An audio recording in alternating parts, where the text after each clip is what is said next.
Hi students, good morning, good afternoon, good evening. कैसे हैं आप सब लोग? आई होप सब अच्छे होंगे। तो आज हम शुरू करने जा रहे हैं स्टैट से chapter number 8, that is arithmetic line graph या फिर टाइम सीरीज ग्राफ। अब तक हमने डायग्रामेटिक प्रेजेंटेशन में दो चैप्टर्स पढ़ लिए हैं, chapter number 6 and chapter number 7। हमने वहां क्या सीखा कि जब भी आप डेटा को ग्राफ की फॉर्म में प्रेजेंट करते हो, बोलते हो ग्राफिकल प्रेजेंटेशन है। ग्राफिकल प्रेजेंटेशन को हम लोगों ने तीन पार्ट्स में डिवाइड किया था। सबसे पहला हमने पढ़ा ज्योमेट्रिक फॉर्म वाले डायग्राम्स, जिसके अंदर हमने बात करी सिंपल बार डायग्राम्स की, मल्टीपल बार डायग्राम्स की, डेविएशन बार डायग्राम्स की, पाई डायग्राम्स की एंड सो ऑन। उसके बाद हमने पढ़े फ्रीक्वेंसी डायग्राम्स, जहां हमने बात करी हिस्टोग्राम की, फ्रीक्वेंसी पॉलीगॉन की, फ्रीक्वेंसी कर्व की और ऑजाइव्स की। इसी तरह से आज हम बात करने वाले हैं अरिथमेटिक लाइन ग्राफ या फिर टाइम सीरीज ग्राफ की। होता क्या है ग्राफ? क्या समझते हैं आप? ग्राफ क्या होता है? जब भी हम स्टैटिस्टिकल डेटा को या जब भी हम अरिथमेटिक डेटा, हमारे पास जो भी वेरिएबल्स होते हैं, उनको हम ग्राफ पेपर पे प्लॉट करते हैं ना। क्या होगा आपने कभी ग्राफ पेपर पे जब भी हम पॉइंट्स को प्लॉट करते हैं on the basis of some time period, तो आफ्टर ज्वाइनिंग द पॉइंट्स हमें कर्व मिलता है, हमें एक लाइन मिलती है, जिसको हम बोल सकते हैं टाइम सीरीज ग्राफ या फिर अरिथमेटिक लाइन ग्राफ। अब ऐसे समझ में तो आएगा नहीं, प्रैक्टिकल तो दिखाना पड़ेगा आपको। फॉर एग्जांपल मैं बात करता हूं, अगर आपके पास कोई क्वेश्चन है, लेट्स से आपको किसी फर्म का, किसी फैक्ट्री का, किसी कंट्री का भी कुछ डेटा आपको गिवन होता है। फॉर एग्जांपल यहां पर एक क्वेश्चन उठा लेते हैं, हमें यहां पर मंथ और उसके बाद दिया हुआ है प्रोडक्शन यूनिट्स इन क्विंटल्स।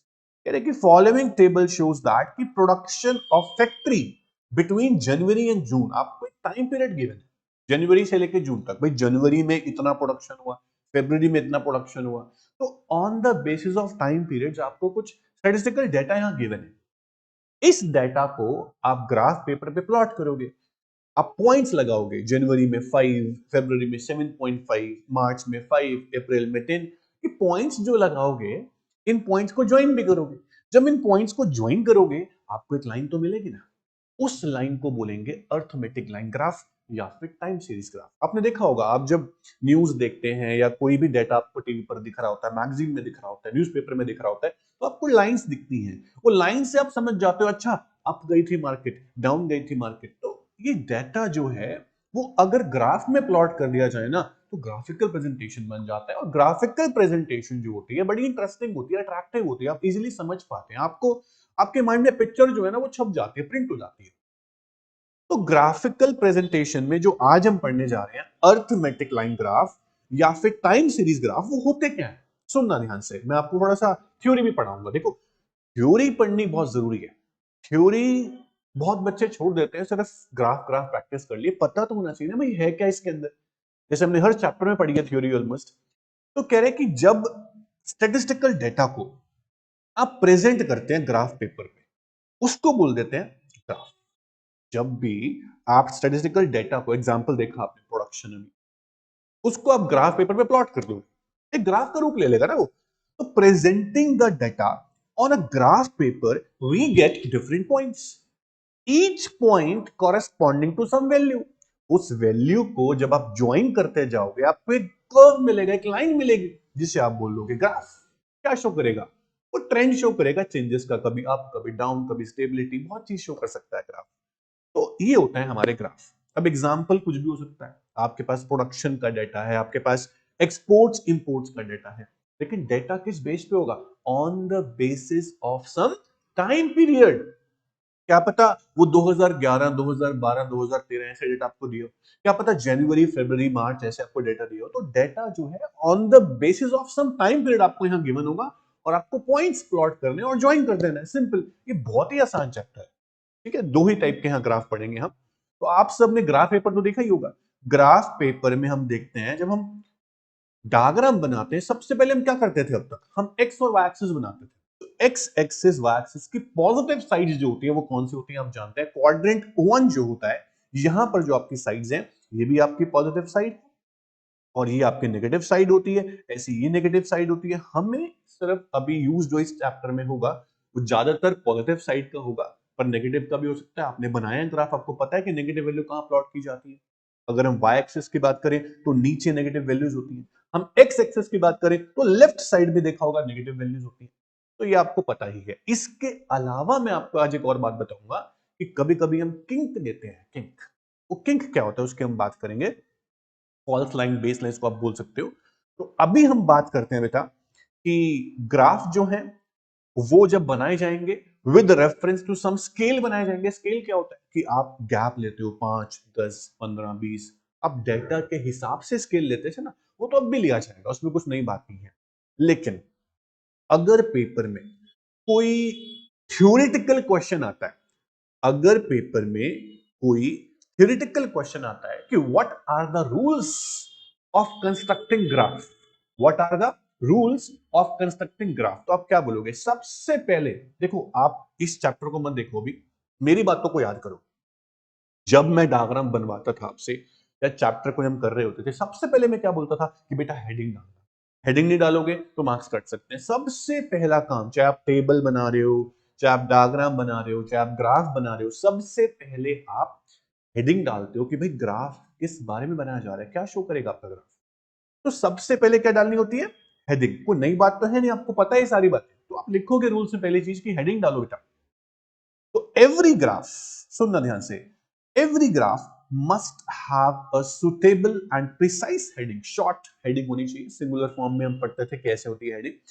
तो आप ना अगर थ्योरी पढ़ोगे डायग्राम्स की तो आप लोगों को बता पाओगे, जब कि बोलोगे मेरे को रूल्स पता है। आप किसी को रूल्स बताते हो ना तो वो सोचता है कि यार इसको तो थ्योरी भी पता है डायग्राम की कैसे बनाते। तो नॉलेज थ्योरी से मिलेगी आपको, तो पढ़े थ्योरी को। तो हेडिंग कैसी होनी चाहिए? Heading must be self explanatory, कि ग्राफ को पूरा बता दे किस बारे में ग्राफ है, ठीक है, सारी इंफॉर्मेशन दे दे। उसके बाद दूसरा काम हम क्या करते हैं? एक्स और वाई एक्सिस बनाते हैं। एक्स वाई एक्सिस बनाते ही हमारा काम क्या होता है कि स्केल को कितना ले। सब बच्चे पूछते हैं सर स्केल कितना कितना लूं। भाई डेटा को देख के पता लगता है कि स्केल कितना कितना लेना। फॉर एग्जांपल, हमारे पास जो एक क्वेश्चन है प्रोडक्शन वाला, यहाँ पे आप देख रहे हो वैल्यूज 5, 7.5, फिर 5, 10, 12.5, 15, आप क्या क्या स्केल लेंगे? मेरे हिसाब से मैं 5-5 का स्केल ले सकता हूं, मैं 3-3 का स्केल ले सकता हूं, मेरे लिए बेस्ट रहेगा। तो स्केल कैसे पता लगता है?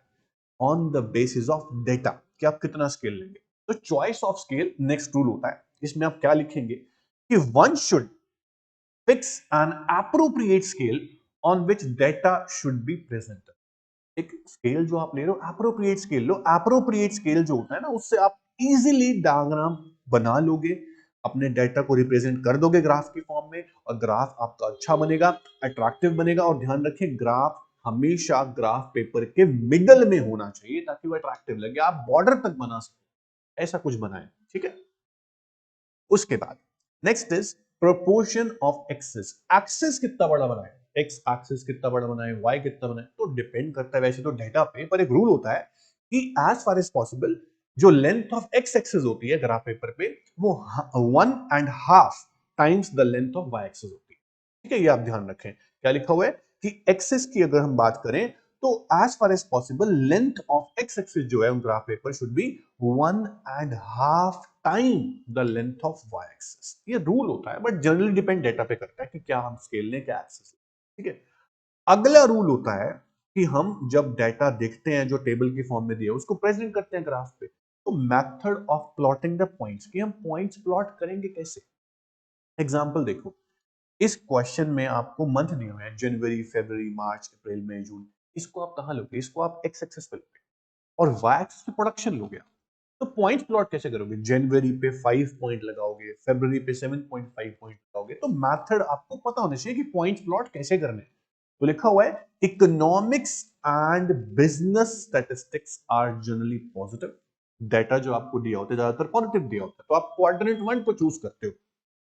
तो these are to be presented on the first quadrant. अभी पढ़ा था ना आपने कि फर्स्ट क्वाड्रेंट जो होता है वो ऑलमोस्ट सारी चीजें क्या है, पॉजिटिव है यहाँ पर। तो डेटा स्टैट्स का हमेशा पॉजिटिव ही होता है ज्यादातर। तो आप क्वाड्रेंट 1 को ही चूज करते हो, ठीक है। Accordingly point of origin is fixed to the left and lower portion of graph paper on the x-axis. The points are plotted from left to right on the y-axis. The points are plotted upward from bottom to top. जब आप data को graph में plot करते हो, आपका origin कहाँ होता है बेटा? लेफ्ट में होता है, ठीक है। अगर आपने ये क्वाड्रेंट चूज किया है तो लेफ्ट में ओरिजिन होगा, और राइट में आपकी वैल्यूज, पॉजिटिव वैल्यूज प्लॉट की जाएंगी। वाई एक्सिस पे बॉटम से टॉप तक आप वैल्यूज को लेके जाते हैं पॉजिटिव तक। तो ये रूल होते हैं। तो रूल्स बहुत सिंपल है, जो होते हैं पहले से पढ़ते आ रहे हो वही आपको बताए जा रहे हैं। उसके अलावा बड़े काम की बात बताता हूं मैं आपको।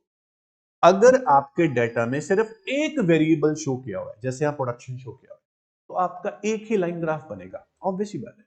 अगर प्रोडक्शन के साथ साथ सेल्स भी दी होती, मान लो सेल्स में लिखा होता है यहाँ पे 8,000 यूनिट्स, या उसके बाद 3,000 यूनिट्स, उसके बाद 2,000 यूनिट्स, उसके बाद 12,000 यूनिट्स की सेल हुई है, तो आपको प्रोडक्शन के साथ साथ ना सेल्स भी दी हुई है, तो ऑब्वियस ही बात है आपके जो ग्राफ बनेंगे वो दो लाइन के ग्राफ बनेंगे, टू लाइन ग्राफ बनेगा, टू वेरिएबल ग्राफ बनेगा, क्योंकि डेटा आपके पास दो है। तो अगर दो ग्राफ बनते हैं, दो लाइन बनती है, तो दोनों लाइंस को आपको अलग अलग आइडेंटिटी देनी है।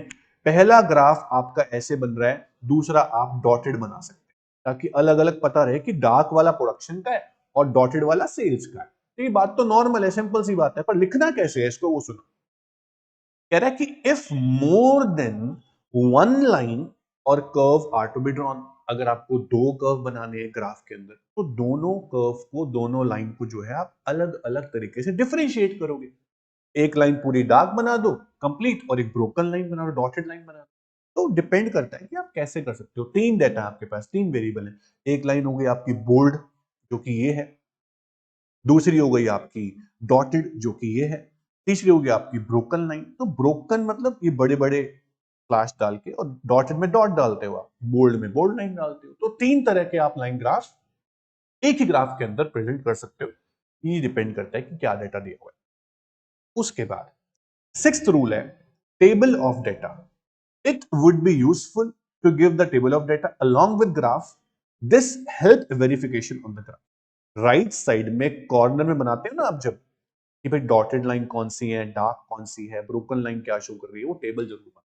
ठीक है, ये आपको पहले सिखा रखा है। उसके बाद आता है बड़ा इंपॉर्टेंट पॉइंट, बड़े काम का point, use of false line या फिर किंक। ये फॉल्स लाइन बच्चों को नहीं पता होती, बच्चे यूज नहीं करते इसको। मैं एग्जांपल देता हूं आपको। मान लो बेटा, ध्यान से सुनना बड़े, मान लो बेटा आपको जो डेटा दिया हुआ है ना, वो शुरू है 110 से, ठीक है, फिर 125 है, फिर 130 है, फिर 145 है, ऐसा आपको डेटा दिया हुआ है। अब देखा जाए तो आपको स्केल इसके हिसाब से लेना है। भाई गैप जो है वो आप 110 से शुरू है आपकी मिनिमम वैल्यू, तो आप मेरे ख्याल से 100, 110, 120, 130 ऐसा स्केल लेंगे ग्राफ में। ऑब्वियस 10 का गैप ले लेंगे, क्योंकि मैक्सिमम वैल्यू 50 तक ले लेंगे आप, 140, 150 तो प्लॉट कर लेंगे। लेकिन पहली वैल्यू 100, उसके बाद गैप 10-10 का। तो इस केस में जब आप बनाते हो ना, आप अगर मान लो शुरू करते हो डेटा एक्स एक्सिस पे 0 से, भाई 0 के बाद 10, 10 के बाद 20, अब कहां जाएगा 110? 110 तक तो फिर ग्राफ मेरा खाली रह जाएगा। यहाँ पर पोर्शन मेरा ग्राफ खाली ना रहे, मैं डेटा 100 से भी शुरू कर सकता हूं। मैं जो स्केल लूंगा वो 100 से भी शुरू कर सकता हूं, और गैप उसके बाद 10-10 का दे सकता हूं। देखो 100, 110, 120, 130। अब आप बोलोगे सर यहां तो 10 का गैप है, यहां 100 का कैसे हो गया? इस एरिया में गैप 100 का कैसे हो गया? तो मैं आपको बोलूंगा कि 100 का गैप आप दे सकते हो। अगर आपको गैप बड़ा देना है, तो एक आप छोटी सी यहां पर फॉल्स लाइन या फिर किंक बना देना, कि भाई मैंने जो किंक दिया वो इसलिए दिया है कि मेरा डेटा का गैप जो था वो बहुत ज्यादा था, और आगे गैप बहुत कम कम था, तो मैंने इस गैप को कवर करने के लिए किंक दे दिया। तो किंक या फिर हम बोलते हैं फॉल्स लाइन आप दे सकते हो अगर आपका जो डेटा है काफी गैप में है, फिर बाद में गैप जो है स्मॉल होता जाता है। इस केस में आप क्वेश्चन करोगे ना, आपको समझ में आएगा तब। कुछ तो आपको समझ में अभी भी आ गया होगा। तो कह रहा है कि if the values in series are very large, ठीक है, and difference between the smallest value and the zero is high. जैसे यहां मैंने बोला 100, 110 से शुरू है, और 0 और 110 के बीच में लगभग 110 का गैप है, बाकी गैप फिर 5-5 का, 10-10 का है। तो इस केस में आप फॉल्स लाइन दे सकते हैं।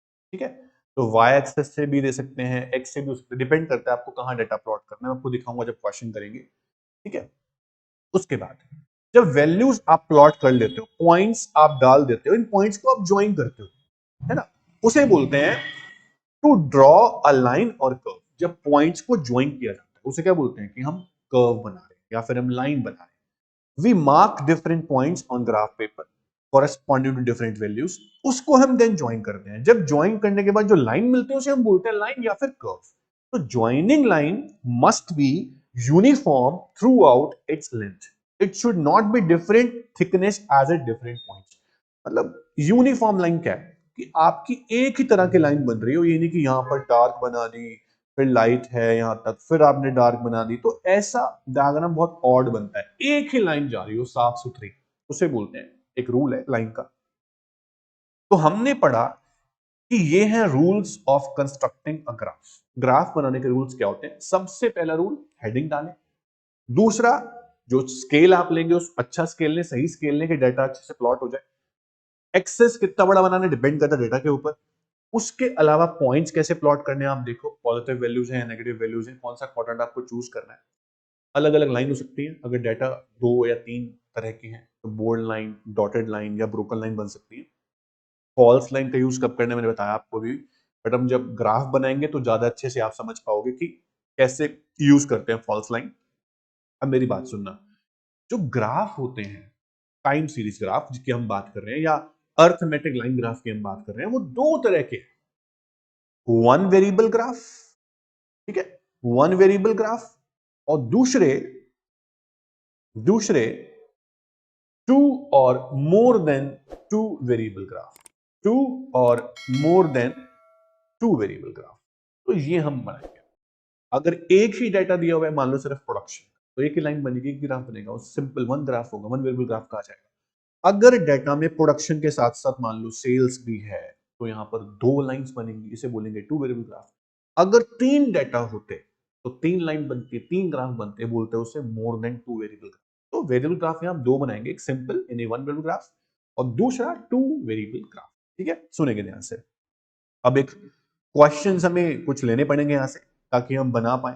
ठीक है, अब यहां पर फिर से कुछ रूल्स हैं जो हमने पढ़ लिए, ऑलमोस्ट सेम है, इसमें कुछ ज्यादा अलग नहीं है कि क्या रूल्स होने चाहिए ग्राफ के। हम ग्राफ की मेरिट्स और डीमेरिट्स जरूर पढ़ेंगे। पहले हम ग्राफ बनाना सीखेंगे, उसके बाद आएंगे हम मेरिट्स पे, फिर आएंगे हम डीमेरिट्स। तो एक क्वेश्चन हम उठा लेते हैं जिससे हम डायग्राम बना सकें। तो हम पहले क्वेश्चन उठाते हैं, ठीक है, ये वाला क्वेश्चन उठा लेते हैं। तो यहां पर आपको मंथ दिए हुए हैं और आपको प्रोडक्शन और सेल्स दी हुई है। तो जब आप टाइम सीरीज ग्राफ बनाएंगे तो सबसे पहला काम क्या होता है? सबसे पहला काम होता है आपका हेडिंग डालना।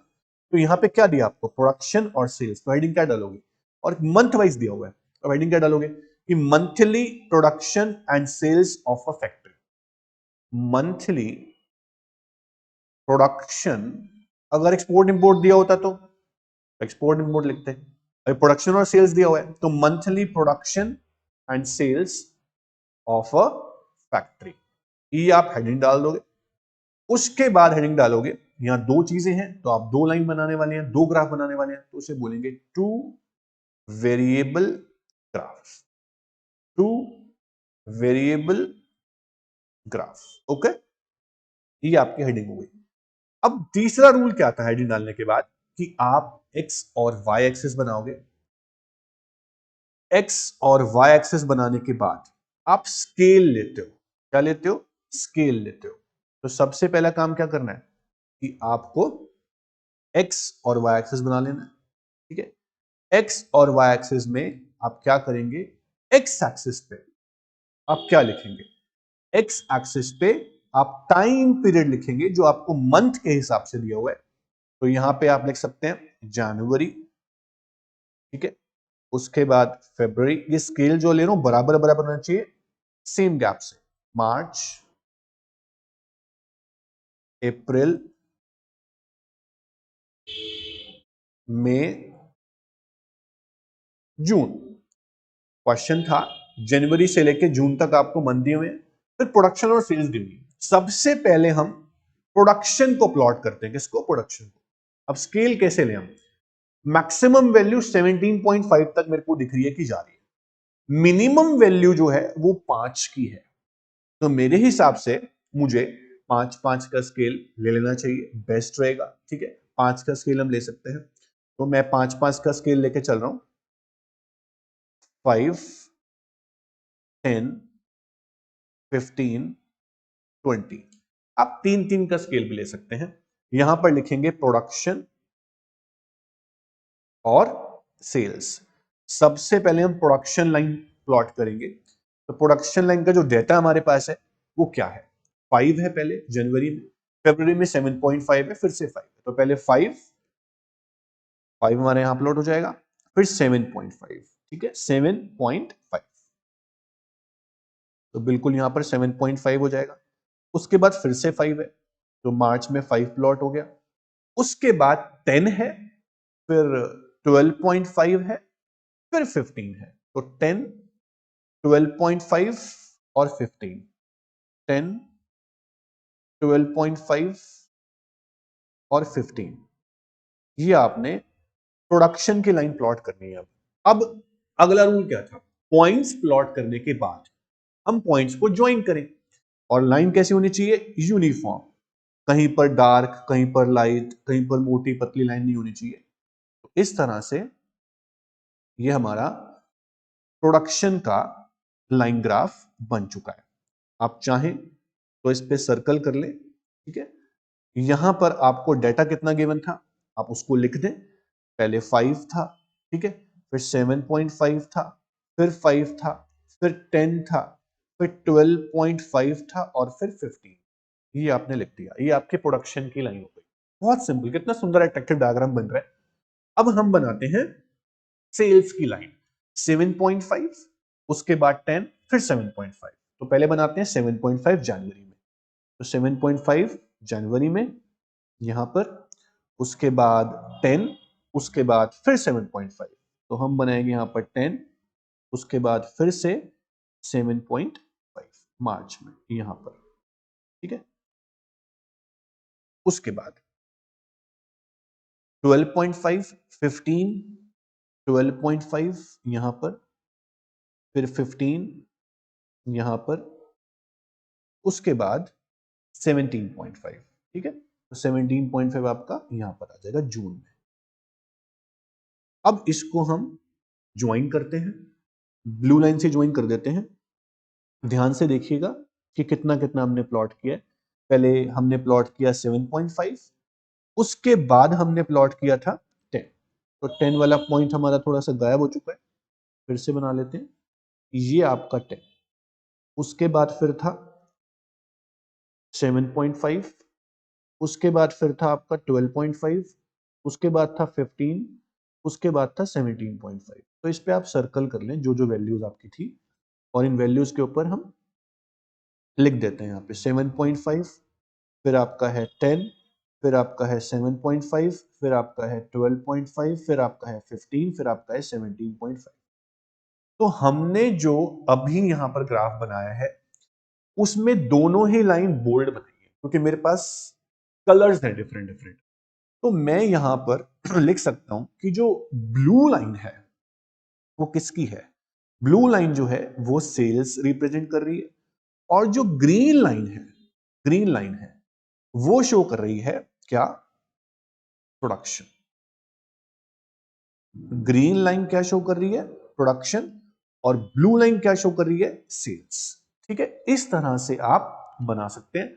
अगर आपके पास कलर्स नहीं है तो फिर आप क्या करेंगे, इस केस में आप जो दूसरी लाइन बनाते हैं उसको ब्रोकन भी कर सकते हैं, आप ब्रोकन लाइन बना सकते हैं। जैसे मैं आपको बनाकर दिखाता हूं।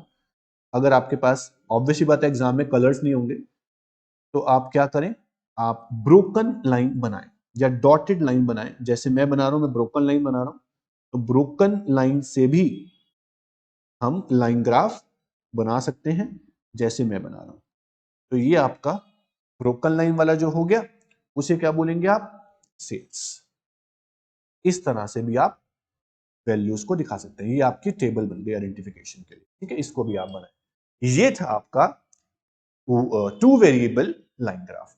ये ग्राफ वन वेरिएबल भी बन सकता था अगर डेटा हमारे को एक दिया होता, पर ये डेटा दो दिए हुए थे तो हमने बना दिया टू वेरिएबल ग्राफ। कितना आसान था, कुछ मुश्किल था नहीं इसके अंदर।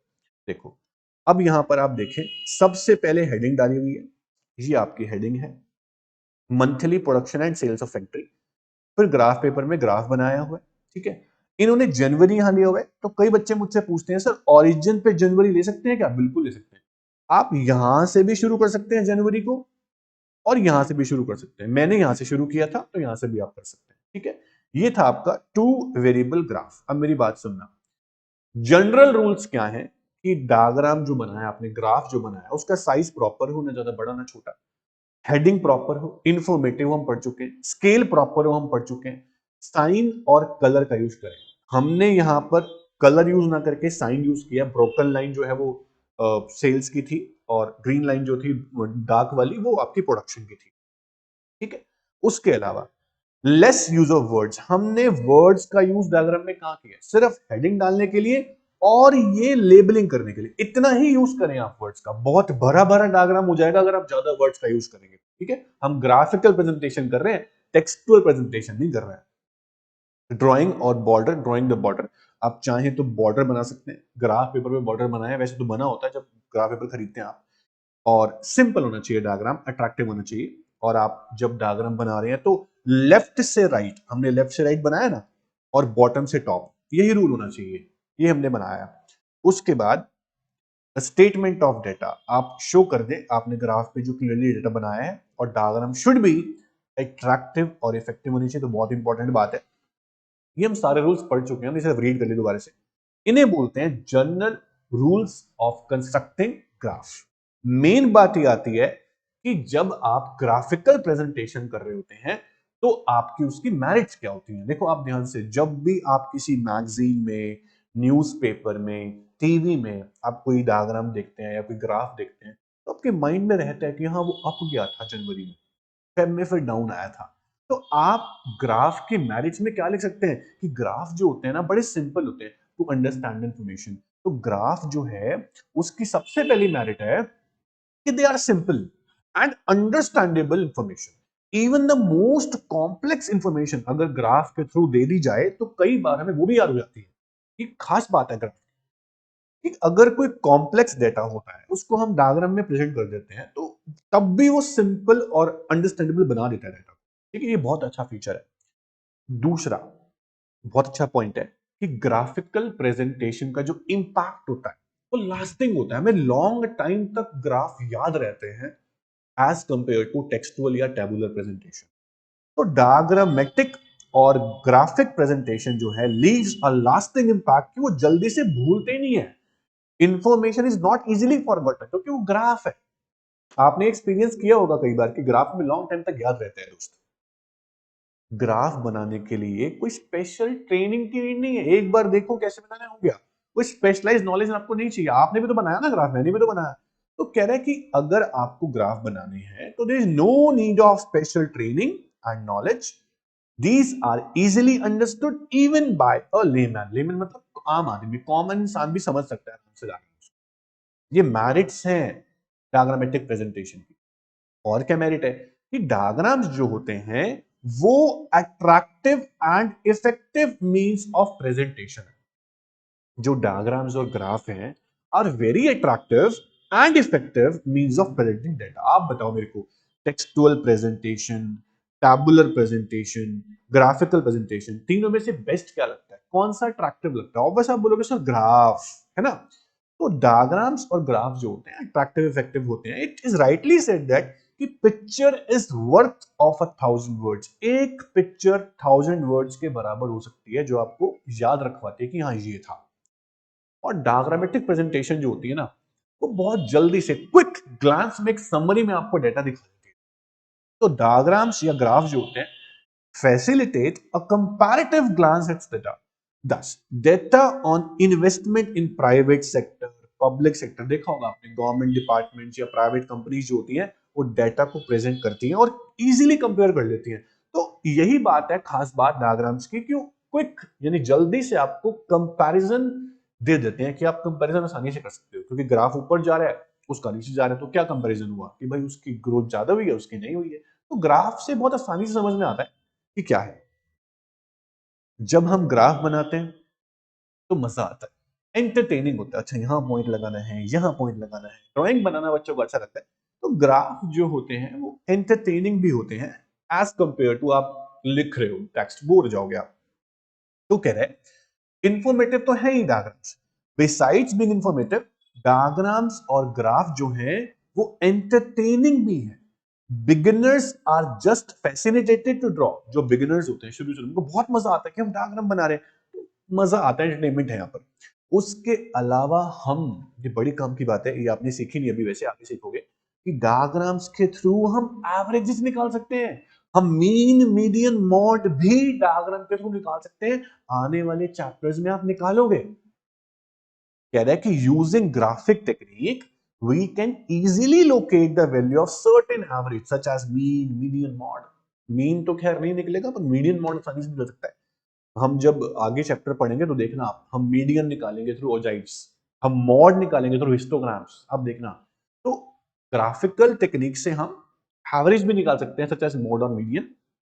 उसके अलावा ग्राफ की मदद से हम, मान लो आपको दो वेरिएबल दिए हुए थे लाइक प्रोडक्शन और सेल्स, या फिर आपको दिया हुआ है इंपोर्ट एंड एक्सपोर्ट, तो आप ग्राफ की मदद से आसानी से दोनों को कोरिलेट कर सकते हो कि क्या रिलेशन दिख रहा है आपस में इनका, ग्राफ बनाते हो तो। अगर जैसे एग्जांपल देता हूं मैं आपको, यहां देखो प्रोडक्शन और सेल्स दोनों सेम डायरेक्शन में जा रहे हैं, वो बढ़ रहा है वो भी बढ़ रही है, प्रोडक्शन कम हो रहा है सेल भी कम हो रही है, फिर प्रोडक्शन बढ़ रहा है सेल बढ़ रही है, मतलब प्रोडक्शन और सेल्स एक साथ कम हो रही है एक साथ बढ़ रहे हैं। तो इनका रिलेशन कैसा है, मैं बोलूंगा ये आपस में पॉजिटिव कोरिलेटेड है। ये आपस में पॉजिटिव कोरिलेटेड है क्योंकि दोनों एक साथ बढ़ते हैं एक साथ कम होते हैं।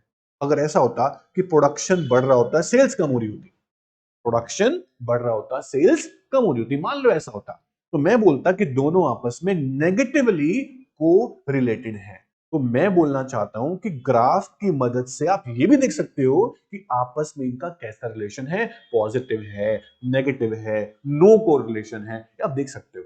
आगे जाके चैप्टर आएगा कोरिलेशन, वहां पे हम स्कैटर डायग्राम का यूज करेंगे और देखेंगे कैसा कोरिलेशन। तो डायग्राम्स के थ्रू हम कोरिलेशन भी देख सकते हैं। पढ़ते हैं क्या लिखा है, कह रहे हैं कि graphic presentation of data corresponding to different variables help identify correlation. For example आपने देखा होगा कि हम जब इनकम को एक्सपेंडिचर को लेकर चलते, देखो हमारी इनकम बढ़ती है ना, हमारे एक्सपेंस भी बढ़ते हैं। कह रहे इनकम एक्सपेंडिचर मान लो आप प्लॉट कर रहे हो, तो ज्यादातर क्या होता है कि देयर इज पॉजिटिव कोरिलेशन। अगर किसी की इनकम बढ़ रही होती है, हायर द इनकम, तो खर्चे भी बढ़ रहे होते हैं। तो अगर आप ग्राफ में प्लॉट करोगे तो ग्राफ से साफ समझ में आता है कि कैसा रिलेशन है। यहां देखो दोनों बढ़ रहे हैं फिर दोनों कम हो रहे हैं, फिर दोनों बढ़ रहे हैं फिर दोनों कम हो रहे हैं, तो ये आपस में सेम डायरेक्शन में जा रहे हैं आपस में एक साथ, इसे बोलते हैं पॉजिटिव कोरिलेशन। एक वेरिएबल बढ़ रहा हो एक्स, वाई वेरिएबल कम हो रहा हो, तो ऑपोजिट डायरेक्शन है, इसमें होता है नेगेटिव कोरिलेशन। ये हम पढ़ेंगे आगे जाकर। तो graph also shows correlation. Okay, अब आते हैं लिमिटेशन पे। अरे लिमिटेशन भी होती है ग्राफ की, तो आज पता चल रहा है। ग्राफ की लिमिटेशन भी हो सकती है। पहली लिमिटेशन ये है लिमिटेड यूज। आप हर जगह हर डेटा में ग्राफ का यूज नहीं कर सकते। कह रहे only a limited set of data can be presented in graph. अगर बहुत सारा डेटा आपके पास, एक बहुत बड़ी टेबल है डेटा की, उस पूरी टेबल को कैसे आप ग्राफ में प्लॉट कर देंगे, इतना बड़ा ग्राफ कैसे बनाएंगे। तो कह रहे कभी कभी हम डेटा को जो है ग्राफ में हमेशा मतलब प्लॉट नहीं कर सकते, कंपैरिजन नहीं हो सकता अगर डेटा बहुत ज्यादा बड़ा है तो। और ग्राफ या डायग्राम्स के थ्रू मिस यूज भी हो सकता है। कह रहे डायग्राम्स में भी मिस यूज और फॉल्स प्रोजेक्शन ऑफ डेटा या facts, specially in case of advertisements. ऐसे केस में डेटा का मिसयूज भी किया जा सकता है। उसके अलावा डेटा अगर ग्राफ में है या आप ग्राफिकल प्रेजेंटेशन दे रहे हो, तो आप ग्राफिकल प्रेजेंटेशन के थ्रू बहुत ज्यादा रिजल्ट नहीं निकाल पाएंगे। आप सिर्फ प्रिलिमिनरी कंक्लूजन्स, मतलब एक स्टेप तक बढ़ सकते हैं, आप पूरा मीन मीडियन मॉड एग्जैक्टली जो है वो नहीं बता पाएंगे शायद। ये हम बात करते हैं कि बिल्कुल होता है ना कि एग्जैक्ट रिजल्ट जो होते हैं, बिल्कुल एक्यूरेट रिजल्ट जो होते हैं, वो ग्राफ से नहीं निकाल सकते आप प्रिलिमिनरी कंक्लूजन तक पहुंच सकते हैं कि हाँ भी बढ़ रहा है ठीक है, कम हो रहा है ठीक है, पर एग्जैक्ट जो रिजल्ट, एग्जैक्ट फिगर जो है आंसर की, वो आप नहीं निकाल सकेंगे। तो कह रहे हैं it may be noted that कि ग्राफ जो है वो आपको फाइनल कंक्लूजन तक तो ले आते हैं, ठीक है ये हो गया, पर मल्टीपल इंफॉर्मेशन जो डायग्राम में है वो सिर्फ आपको प्रिलिमिनरी मतलब कि प्राइमरी स्टेप्स तक लेके चलेगी, बहुत आगे तक उससे आप नहीं जा पाएंगे। ग्राफ की ये डिमेरिट्स होती है। तो ये डिमेरिट्स भी आपको लर्न करनी है। मेरिट्स ज्यादा है, इंपॉर्टेंट मेरिट्स डिमेरिट्स दोनों होती है, अच्छे से करें, पेपर में क्वेश्चन बन सकता है। ये मत सोचना कभी भी कि ग्राफिकल चैप्टर में से थ्योरी नहीं आती। बहुत सारे टीचर्स थ्योरी भी देते हैं ग्राफिकल चैप्टर में से। अब खास बात बता दूं, इस चैप्टर में दो ही टाइप के डायग्राम्स थे। एक थे टू वेरिएबल ग्राफ, हमने बनाया भी। सर आपने वन वेरिएबल ग्राफ नहीं बनाया। यार दो बना दिए, वन तो बन ही जाएगा। अगर आपको डाटा एक ही दिया हुआ है, जैसे कि मान लो यहां पे आपको ईयर दी हुई है और एक्सपोर्ट्स दिए हुए हैं, तो आप ईयर को कहां लोगे?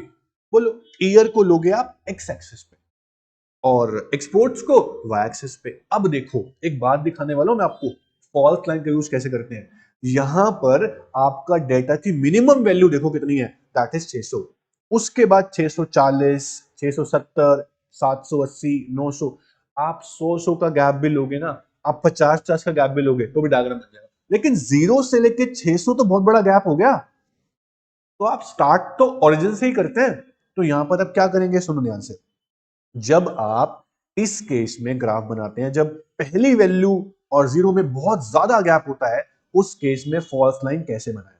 अब देखो मेरी बात सुनो, एक्स पे तो आप ईयर लिखोगे, यहां पे तो आप ईयर लिखोगे, लिख दिया आपने ईयर्स। यहां पे आप लिखोगे, मान लो एक्सपोर्ट्स का दिया है ना, तो एक्सपोर्ट्स लिख देते हैं। अब एक्सपोर्ट्स की जो मिनिमम वैल्यू है आपको दी हुई है 600, उसके बाद लास्ट तो 900 है। तो मैं कैसे प्लॉट करता हूं, देखो मैं शुरुआत तो 600 से ही कर रहा हूं, ठीक है। फिर मैं 50-50 का गैप दे रहा हूं, मान लो ये मैं 100 का गैप दे रहा हूं, 600, 700, 800, 900। आप बोलोगे सर गैप तो 100 का है, फिर यहां 0 से 600 के बीच में 100 का गैप थोड़ी है, तो 600 का गैप तो गलत है। तो इस गैप को पूरा करने के लिए मैं क्या करूंगा, मैं यहां पर फॉल्स लाइन का यूज कर सकता हूं, ऐसे दो क्रॉस लगा के। इसका मतलब यह है कि डाटा बहुत बड़ा था, मैंने बीच में फॉल्स लाइन दे दी, मेरा कंप्लीट हो गया, अब मेरा गलत नहीं होगा। तो इसके मार्क्स भी एग्जाम में कटते हैं अगर आप नहीं बनाते हो फॉल्स लाइन, डाटा आपका बड़ा हो तो। देखो यहां पर 600 से शुरू है, इन्होंने क्या किया, 500 से शुरू किया, कोई दिक्कत नहीं है, 200 का गैप ले लिया। हमने 600 से शुरू किया, बट फिर भी गैप तो बीच में 500 का है ना, बाद में 100 का है। तो यहां पे इन्होंने फॉल्स लाइन दे दी है, ये दिखाने के लिए कि गैप बहुत बड़ा था। ईयर्स चलेंगे जैसे भी आप लिख रहे हो। तो फॉल्स लाइन का यूज कब करते हैं, आया समझ? और वन ग्राफ हम बना देंगे, खत्म बात। तो फॉल्स लाइन का यूज यहां पर किया जाता है, ये आप ध्यान रखें, ठीक है। चलो, अब आपके पास असेंशियल प्रैक्टिकल्स के अंदर यहां पर कितने क्वेश्चन हम देख लेते हैं। वन वेरिएबल के, टू वेरिएबल के, यहां पे बनेगा वन वेरिएबल ग्राफ, यहां बनेगा टू वेरिएबल ग्राफ, क्योंकि आपको इंपोर्ट एक्सपोर्ट दोनों दिए हुए। एक डार्क लाइन बना लेना, एक ब्रोकन लाइन बना लेना, ठीक है, दो बनाओगे जब आप। और टेबल जरूर बताना एक्सपोर्ट की कौन सी है, इंपोर्ट की कौन सी है। यहां भी बनेगा टू वेरिएबल ग्राफ, क्योंकि यहाँ पे सेल्स ए की भी है और बी की भी है, तो यहाँ टू वेरिएबल ग्राफ बनेगा। उसके बाद यहां पर वन वेरिएबल ग्राफ बनाओगे आप, ठीक है। उसके बाद बस, तो ये आपको चार ही क्वेश्चन है, कुछ है नहीं इस चैप्टर में खास। इन चारों को प्रैक्टिस करो, घर पे बनाओ, और ध्यान रखना प्रॉपर हेडिंग देनी है, स्केल प्रॉपर लेना है, ग्राफ पेपर पे बनाना, ताकि प्रैक्टिस होती रहे साथ एग्जाम में आपको ग्राफ पेपर मिलेगा। और ग्राफ पे बॉर्डर हो, अट्रैक्टिव हो, इफेक्टिव हो, रूल्स याद रखो ग्राफ के, फिर आप ग्राफ बनाओ। सर चैप्टर खत्म भी हो गया, ये चैप्टर था ही बहुत छोटा। अब तक हमने हर चैप्टर को ग्राफ को 2 या 3 क्लास में किया, ये चैप्टर एक क्लास का ही था और हमने कर लिया विद थ्योरी। तो अब आप क्या करें, आज इस चैप्टर की दोबारा प्रैक्टिस करें, थ्योरी को लर्न करें, और मेरी माने तो थ्योरी को ना लिख लिख कर देखें। लिख कर देखेंगे जल्दी आ और आ सकती है थ्योरी। तो हमने ग्राफ वाले सभी चैप्टर्स फिनिश करनी है। अब हम जो नेक्स्ट चैप्टर शुरू करेंगे वो हमारा होगा सेंट्रल टेंडेंसी, जहां हम बात करेंगे मीन की, एवरेज की। बहुत बड़ा चैप्टर है, शायद उसमें 4, 5, 6 कितनी क्लास लगेगी मुझे नहीं पता, बट हम आराम से करेंगे। मीन के बाद मीडियन आएगा, वो बड़ा चैप्टर है। फिर हम करेंगे अपना कोरिलेशन करेंगे और इंडेक्स नंबर करेंगे, बहुत चैप्टर पेंडिंग है अभी, उसके बाद हम आगे बातें करेंगे, ठीक है। तो आप इस चैप्टर को अच्छे से करो, डायग्राम बनाओ, यूज स्केल, पेंसिल, और जो पेन यूज करते हो पेन से आप हेडिंग डालना, डायग्राम भरे भरे नहीं होनी चाहिए कि टेक्स्ट टेक्स्ट टेक्स्ट लिख दो आप सारा। अच्छे डायग्राम बनाओ, प्रैक्टिस करो। Thank you so much, take care, all the best.